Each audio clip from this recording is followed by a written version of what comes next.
एक बार फिर से आप सभी का बहुत बहुत स्वागत है आज के इस मोस्ट इम्पोर्टेंट क्लास में।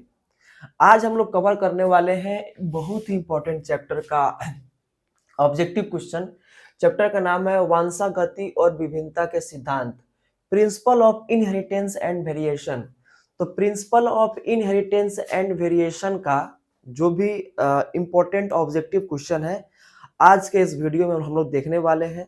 तो जितने सारे बच्चे 2025 में बोर्ड का एग्जाम देने वाले हैं सभी जो है इस वीडियो को बहुत ध्यान से देखेंगे, क्योंकि इसमें हम लोग बहुत ही इंपॉर्टेंट क्वेश्चन को डिस्कस करने वाले हैं। ठीक है, तो चलिए बिना टाइम वेस्ट किए हुए स्टार्ट करते हैं। सबसे जो पहला क्वेश्चन है, सबसे पहला क्वेश्चन क्या पूछा गया है? सबसे पहला क्वेश्चन ये पूछा गया है, एक नंबर क्वेश्चन क्या है, स्त्री मनुष्य में कौन सा गुणसूत्र होता है? यहाँ पे पूछा गया है कि स्त्री में कौन सा जो है गुणसूत्र होता है। तो मनुष्य में कितना होता है? 46 गुणसूत्र होता है। ठीक है, लेकिन 46 में से 44 गुणसूत्र क्या होता है? वो होता है कायिक गुणसूत्र और 2 होता है लिंग गुणसूत्र। और ये 44 जो है स्त्री में और पुरुष में दोनों में समान होता है, बस अंतर होता है इसमें। तो इसमें अगर हम बात करेंगे तो नर में कितना होता है? नर में कौन होता है? तो नर में होता है एक्स और वाई। और मादा में कौन सा होता है? तो मादा में होता है एक्स और एक्स। तो भाई क्या पूछा गया है? तो स्त्री मनुष्य में कौन सा गुणसूत्र होता है? तो 44 प्लस एक्स एक्स। ठीक है, तो इसका सही आंसर कहाँ है? ऑप्शन नंबर ए में दिया गया है। तो इसका सही आंसर हो जाएगा option number A, 44 plus x x. ठीक है, सेकेंड नंबर क्वेश्चन क्या है, एक संकरण का जीनोटाइप अनुपात क्या है? एकल संकरण का जीनोटाइप अनुपात क्या है? तो एकल संकरण का जो जीनोटाइप, देखिए एक 2 अनुपात बन के जो है आया था। एक था हम लोग का फिनोटाइप, एक था हम लोग का फिनोटाइप और एक था हम लोग का जीनोटाइप। ये आपको याद रखना है, मोनोहाइब्रिड क्रॉस का। ठीक है, तो जो हम लोग का जीनोटाइप था वो था वो 1:2:1। ठीक है, और जो फेनोटाइप अनुपात था वो था 3:1। तो यहाँ पे क्या पूछा है? यहाँ पूछा है जीनोटाइप। तो 1:2:1, तो 1:2:1 किस ऑप्शन में है? ऑप्शन नंबर ए में। तो इसका आंसर हो जाएगा ऑप्शन नंबर ए। ठीक है, 3 नंबर क्वेश्चन क्या दिया है, एक ही स्थान पर उपस्थित रहने वाले जीन जिनकी विभिन्न अभिव्यक्ति हो सकती है वो क्या कहलाते हैं? यानी एक ही स्थान पर रहने वाले वे जीन जो अलग अलग गुण को प्रकट कर सकते हैं। ठीक है, तो उसको हम लोग क्या कहते हैं? उसको हम लोग कहते हैं बहु एलील। क्या कहेंगे हम लोग? बहु एलील कहेंगे। ठीक है, तो इसका भी सही आंसर हो जाएगा ऑप्शन नंबर ए। ठीक है, उसके बाद में आइए देखते हैं 4 नंबर क्वेश्चन क्या दिया गया है, सबसे अधिक तथा सबसे कम जीन वाला मानव गुणसूत्र इनमें से कौन सा है? ठीक है, तो एक चैप्टर है मॉलिक्यूलर बेसिस ऑफ इनहेरिटेंस और उसमें एक ह्यूमन जीनोम प्रोजेक्ट के बारे में दिया है। ठीक है, तो सबसे जो अधिक गुणसूत्र होता है वो होता है कौन सा? 1 नंबर गुणसूत्र। और सबसे कम गुणसूत्र कौन होता है? वो होता है पुरुष में पाए जाने वाला जो है वाई गुणसूत्र। एक गुणसूत्र में 1वां नंबर गुणसूत्र में सबसे अधिक मात्रा में जीन होता है और वाई नंबर गुणसूत्र में सबसे कम मात्रा में जीन होता है, इसीलिए इसका आंसर हो जाएगा ऑप्शन नंबर सी। ठीक है, आइए देखते हैं नेक्स्ट क्वेश्चन। 5वां नंबर क्वेश्चन क्या है, 21वें गुणसूत्र की ट्राइजोमी से कौन सा अनुवांशिक बीमारी होता है? ट्राइजोमी। ठीक है, ट्राइजोमी से जो है कौन सा जो है बीमारी होता है? तो 21वें नंबर के ट्राइजोमी से एक जो है एक अनुवांशिक बीमारी होता है जिसको हम लोग क्या कहते हैं? जिसको हम लोग कहते हैं डाउन सिंड्रोम। ठीक है, डाउन सिंड्रोम बोलते हैं। इसका सही आंसर क्या है? Down syndrome. 6 नंबर क्वेश्चन बहुत अच्छा क्वेश्चन है। ठीक है, और पहले क्वेश्चन पढ़ते हैं फिर उसको हम लोग बनाते हैं, तब जाके इसका आंसर निकल पाएगा। एक सामान्य दृष्टि वाली महिला एक ऐसी महिला है जिसका दृष्टि ठीक है, जिसके पिता इसके पिता इस महिला के पिता जो है इनको पकड़ा है क्या, वर्णाध्याय, यानी कि इनको हुआ है कलर ब्लाइंडनेस। इस महिला की शादी किससे हो जाती है, एक समान दृष्टि वाले पुरुष से होती है। तब उसके होने वाले पुत्र एवं पुत्री में वनाता की संभावना इनमें से क्या होगी, ठीक है। तो यानी कि एक स्त्री है जिसको जिसके पिता क्या है, वर्णाध्य है, और इस महिला का अगर शादी एक सामान्य दृष्टि वाले पुरुष से हो जाता है तो उसके कितने परसेंट लड़का और कितने परसेंट लड़की को कलर ब्लाइंडनेस पकड़ेगा, ठीक है। तो आइए इसको सॉल्व करते हैं पहले, ठीक है। तो इनके पिता का जो यहाँ पे हम बनाए हैं, तो इनके पिता के एक्स क्रोमोसोम पे जो है हम लोग का कलर ब्लाइंडनेस का जीन दिखाई दे रहा है, इसीलिए इनके पिता को क्या पकड़ेगा, कलर ब्लाइंडनेस पकड़ा हुआ है। अब जब इनकी बेटी होगी जिसका शादी एक सामान्य पुरुष से हो रहा है, तो जो है बेटी को तो भाई पिता से क्या मिलता है, एक्स वाला क्रोमोसोम। तो ये एक्स वाला क्रोमोसोम जो है इसको मिला है, और एक्स क्रोमोसोम कैसा है, कलर ब्लाइंडनेस वाला। जब इसका शादी होगा, ठीक है, जब युग्मक बनेंगे, इसके दो युग्मक बनेंगे, दोनों समान होंगे, और इसके दो युग्मक में से एक युग्मक ऐसे होंगे जिसमें कलर ब्लाइंडनेस वाला जीन होगा, और एक ऐसा होगा जो सामान्य होगा। क्रॉस करवाने पर क्या होगा, चार तो ऐसे बच्चे निकलेंगे जिनमें कलर ब्लाइंडनेस नहीं होगा, ठीक है।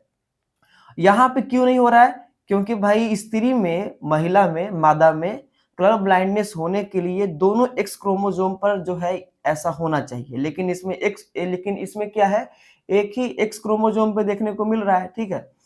लेकिन देखिए यहाँ पे जो इसका लड़का होगा, लड़का को क्या पकड़ेगा, लड़का को पकड़ेगा कलर ब्लाइंडनेस, बाद बाकी जो होंगे वो ठीक होंगे, लेकिन इसका जो एक लड़की होगी वो जो है वो कैरियर होगा, वाहक होगा, लेकिन उसके अंदर बीमारी देखने को नहीं मिलेगा। तो आइए देखते हैं ऑप्शन में क्या दिया हुआ है। 25% वर्णाद्य पुत्र एवं लक्षण प्ररूपी सभी साधारण दृष्टि वाले, ठीक है। तो यही सही आंसर है। 25% जो है एक ही वहां पे जो है उसका पुत्र है जिसमें जो है कलर ब्लाइंडनेस देखने को मिल रहा था, बाद बाकी सभी जो है सामान्य है, ठीक है। फिर नेक्स्ट क्वेश्चन क्या है, नेक्स्ट क्वेश्चन यही है ना, नेक्स्ट क्वेश्चन 7वां नंबर क्वेश्चन क्या है, एक बालक का रुधिर O है, ठीक है, एक लड़का है, ठीक है।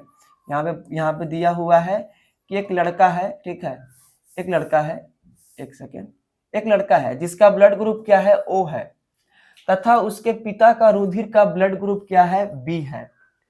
तो उसके पिता का जीन प्ररूपी इनमें से कौन सा होगा। देखिए एक लड़का है, ठीक है, और उस लड़का का कितना क्या है ब्लड ग्रुप, उसका ब्लड ग्रुप O है, ठीक है। और इसका जो पिता है, इसका ब्लड ग्रुप क्या है, इसका ब्लड ग्रुप है B। तो बोला गया है कि पिता के अंदर जो ब्लड ग्रुप B है इसका जीन क्या पाया जाएगा, तो जीन होगा IOIB, ठीक है, क्या होगा, IOIB। ऑप्शन बी इसका सही आंसर हो जाएगा। 8वां नंबर क्वेश्चन क्या है, मेंडल ने कितने लक्षणों का अध्ययन किया। मेंडल ने मटर के पौधे में कितने जो है लक्षणों का अध्ययन किए थे, तो वो क्या किए थे, वो जो है 5, 7, 4, 3, वो जो है 7 लक्षण देखने को मिला था, और 7 पर वो लक्षण जो है वो जो है अध्ययन किए थे, ठीक है। अब देखिए फिर 9वां नंबर क्वेश्चन क्या है, मेंडल ने प्रतिपादित किया। मेंडल ने क्या दिया, मेंडल को हम लोग अनुवांशिकी के पिता कहते हैं। तो मेंडल क्या दिए होंगे, मेंडल जो है अनुवांशिकी के सिद्धांत को दिए होंगे, ठीक है। तो भाई इसका सही आंसर हो जाएगा ऑप्शन नंबर बी, अनुवांशिकी के नियम को मेंडल जो है दिए थे। फिर 10वां नंबर क्वेश्चन क्या है, पृथक्करण के सिद्धांत को और क्या कहा जाता है, ठीक है। तो जैसे मान के चलिए पृथक्करण के सिद्धांत को और हम लोग किस नाम से जानते हैं, क्या जानते हैं, प्रभाविता के नाम से नहीं, स्वतंत्र अपयूहन के नियम से नहीं, युग्मक की शुद्धता का नियम जो है जानते हैं, ठीक है। तो पृथक्करण का सिद्धांत जो है युग्मक का शुद्धता का नियम से भी हम लोग जानते हैं। ठीक है, 11 नंबर क्वेश्चन क्या है, द्विसंकरण क्रॉस में अनुलक्षी जेनोटाइप अनुपात क्या है। अब देखिए, द्विसंकरण में दो अनुपात आया था, पहला था हम लोग का जेनोटाइप, पहला था हम लोग का जो है, नहीं जेनोटाइप नहीं है, यहाँ पूछा है फेनोटाइप। जेनोटाइप पहला हम लोग का जेनोटाइप है, दूसरा का है हम लोग का फेनोटाइप। तो डाई हाइब्रिड क्रॉस में फेनोटाइप का रेशियो क्या था, वो था 9:3:3:1। ठीक है, और जेनोटाइप का क्या था, तो ये था 1:2:1:4:2:1:1:1। तो हम लोग को क्या पूछा है, यहाँ पे हम लोग को पूछा है फेनोटाइप, तो इसका सही आंसर क्या होगा, option number D 9:3:3:1। 12 number question क्या है, मेंडल अपने प्रयोग में सफल क्यों हुए। मेंडल जो है मेंडल अपने प्रयोग में सफल क्यों हुए, क्योंकि उन्होंने जो है क्योंकि उन्होंने जो है मटर के पौधे को चुना था। ठीक है, मटर के पौधे को चुनने के कारण से ही मेंडल जो है अपने प्रयोग में सफल हुए। ठीक है, फिर आइए देखते हैं 13 नंबर क्वेश्चन क्या दिया हुआ है कि मेलानिन रंग द्रव की अनुपस्थिति की दशा में उत्पन्न होता है। मेलानिन की अगर कमी हो जाती है तो उससे उससे क्या प्रॉब्लम होता है, तो उससे होता है रंजकहीनता इसका सही आंसर हो जाएगा। नेक्स्ट क्वेश्चन क्या है, मानव नर की आनुवांशिक पहचान की जाती है। ठीक है, मानव में जो नर का आनुवांशिक पहचान कैसे करेंगे, ठीक है, केंद्रक द्वारा, ठीक है, उसके बाद में कोशिकाओं द्वारा, ऑटोजोम द्वारा। तो मानव जो है, मानव में नर का पहचान किससे करते हैं, लिंग गुणसूत्रों द्वारा, जो क्या होता है एक्स और वाई देखने को मिलता है। ठीक है, चलिए 15 नंबर क्वेश्चन क्या है, F2 संतति की बाह्य लक्षणी अनुपात अपूर्ण प्रभाविता की स्थिति में क्या होता है। ठीक है, तो F2 पीढ़ी में जो है बाह्य लक्षण अनुपात जो है अपूर्ण प्रभाविता में जो है क्या जो है दिखता है। ठीक है, तो वो होता है 1:2:1। ठीक है, F2 संतति में जो है ये देखने को मिलता है 1:2:1। ठीक है, यहां तक कोई दिक्कत नहीं है। आइए देखते हैं नेक्स्ट क्वेश्चन। ठीक है, इसके बाद में हम लोग का क्वेश्चन है, एक जीन जोड़ा दूसरे जीन जोड़ा के प्रभाव को रोकता है, इसको हम लोग क्या कहते हैं, इसको हम लोग कहते हैं एपिस्टेसिस कहते हैं। क्या बोलते हैं, एपिस्टेसिस कहते हैं। ठीक है, फिर नेक्स्ट क्वेश्चन क्या है, प्रथम आनुवांशिकी के पिता थे। ठीक है, तो वो कौन थे, सबसे पहले पिता किसको मानते हैं हम लोग, ग्रेगर जॉन मेंडल को मानते हैं, इसीलिए इसका सही आंसर हो जाएगा option number B. 18 number question क्या है, टर्नर सिंड्रोम में कितने गुणसूत्र होते हैं। तो टर्नर सिंड्रोम में जो है वो XO देखने को मिलता है, एक गुणसूत्र घट जाता है, तो इसके लिए इसका सही आंसर हो जाएगा ऑप्शन नंबर ए। ठीक है, आइए देखते हैं, एक सत्य संकर जो है दशा है। ठीक है, तो एक ट्रू ब्रीडिंग जो है कौन दर्शाता है, तो यहाँ पर देखिए दोनों एक जैसा है। ठीक है, तो इसीलिए जो है ऑप्शन सी इसका सही आंसर हो जाएगा, small T small R small R. फिर 20 नंबर क्वेश्चन क्या है, वाई गुणसूत्र पर स्थित जीन है। ठीक है, वाई गुणसूत्र पर जो जीन पाए जाते हैं वो कौन से जीन होते हैं, वो लिंग वाले जीन होते हैं, तो वो होगा लिंग संलग्न जीन, इसका आंसर हो जाएगा ऑप्शन नंबर डी। फिर देखिए 21वां नंबर क्वेश्चन क्या है, ZW ठीक है तरह का लिंग निर्धारण किसमें देखने को मिलता है। ठीक है, तो ये जो है ZZ और ZW ये देखने को मिलता है किसमें, ये देखने को मिलता है हम लोग को पक्षी के अंदर। ठीक है, जिसमें नर क्या होता है, नर जो है वो होता है ZZ और ZW कौन होता है, तो ये होता है मादा क्या होता है ZW। इसीलिए भाई मोर क्या है, मोर एक पक्षी है, तो उसमें क्या देखने को मिलेगा, ये वाला लिंक ध्यान देखने को मिलेगा। 22वां नंबर क्वेश्चन क्या है, एक बिंदु उत्परिवर्तन है, एक पॉइंट म्यूटेशन जो है कौन है, तो एक पॉइंट म्यूटेशन जो है सिकल सेल एनीमिया है, ठीक है। सिकल सेल एनीमिया में एक बिंदु पर क्या हो जाता है, GAG के जगह पे GUG जो है चला आता है, जिस कारण से जो है जो हीमोग्लोबिन बनाने वाला जो एमिनो अम्ल है, ठीक है, वो बदल जाता है, जिस कारण से हंसुए के आकार का आरबीसी हो जाता है, ठीक है। तो यही है हम लोग का सिकल सेल एनीमिया, ठीक है। तो 22 नंबर क्वेश्चन का ये आंसर हो गया। 23 नंबर क्वेश्चन क्या है, मेंडल का द्वितीय नियम कौन है, मेंडल का दूसरा नियम किसको बोलते हैं, तो जो है स्वतंत्रता अपयूहन का नियम, ठीक है, इसको हम लोग क्या मानते हैं, इसको हम लोग मानते हैं मेंडल का जो है दूसरा नियम है, ठीक है। बात समझ में आ रहा है। चलिए अब आइए देखते हैं अगला क्वेश्चन। 24 नंबर क्या है, मेंडल द्वारा दिया गया युग्मकों की शुद्धता का नियम आधारित है, ठीक है। तो किस आधार पर जो है मेंडल ने शुद्धता का नियम जो है दिया था, तो एकल संकरण क्रॉस के आधार पर जो है जो भी शुद्धता का नियम है वो मेंडल दिए थे, ठीक है।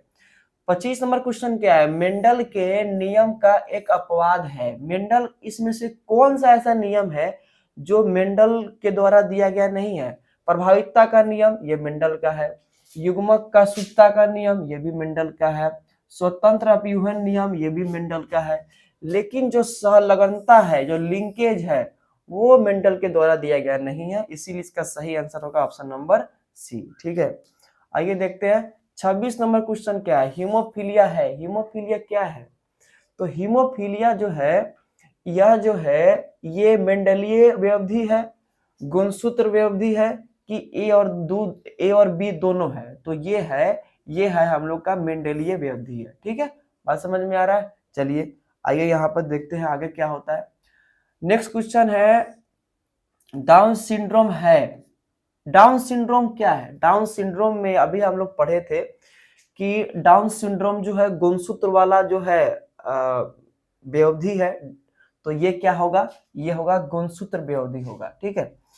तो इस वीडियो में हम लोग लगभग 27 क्वेश्चन को देखे हैं, जो बहुत इंपॉर्टेंट है, ठीक है। उम्मीद करते हैं आपको समझ में आया होगा। इसी तरह से आप लोग जो है क्योंकि एग्जाम बहुत करीब है, तो आप लोग मन लगा के पढ़ते रहिए, समझते रहिए, ठीक है। और इस वीडियो में किसी क्वेश्चन को लेकर अगर डाउट हो तो आप जरूर कमेंट करें, आपके कमेंट का इंतजार रहेगा, ठीक है। तो मिलते हैं एक नए वीडियो में एक नए टॉपिक के साथ, तब तक के लिए जय हिंद, जय भारत।